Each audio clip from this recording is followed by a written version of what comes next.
Heel goed impact komen je uit de pronkstikjes van het lucht. Het dichtelijk woord is vanzelfs kwetsbaar en waar wit wel een heel soort jeldwurg. Voorzichtigheid troef dus. En blijkbaar bent er een heel soort mensen die dichtelijk woord in hun huis hebben, dat ze net van weten wat voor weer het had. Maar er moet wel even op wachten worden. Spannend. Nou, ik denk dat dit eigenlijk niks waard is, maar ik ben zo benieuwd wat het is. Want volgens mij is het wel Chinees, maar ik weet gewoon niet wat. Hele rare, zware dingetjes zijn het. Nou, dit is waarschijnlijk ook niet zo gek veel waard. Deze is een oude uit de familie, dus dan heb ik nog wel een beetje het gevoel van dat het wel wat kan wezen. Ja. Er zijn dus wel bijzondere voorwerpen, deze popkes Bigelix. Ze binnen kort op een vakantie in China.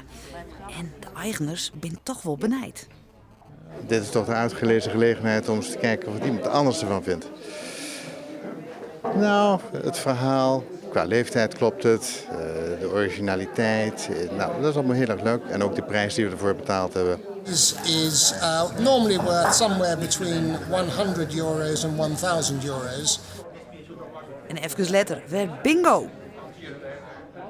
But this is quite interesting here because these you see here on the side. This is a sign of porcelain that is normally made in the early 17th century. Well, that's why it's so nice to be back in the Prinzessenhof, because there's an exhibition of Ming porcelain going on at the moment. And this piece dates from the same period. This is a piece of Ming porcelain. En zo binnen er heel wat potjes, poppen en pannen taxiëren van de midi. Het blijkt heel gewoontjes te wezen. Veel in, maar dat weet ik dan tenminste ook nou, hè?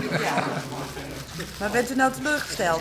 Nee, helemaal niet. Het was echt zo van... ik had het altijd bij opa zien staan en toen is het later bij mij gekomen. En het stond in een kastje. Toen lag mevrouw dat dit was. Ze zei, nou, ga eens een keer laten kijken. Want, dus, nou. En straks gaat hij weer netjes mooi in de kast. Ja. En daar heb ik veel plezier van. Dus. U bent er even gelukkig om. Precies, ja.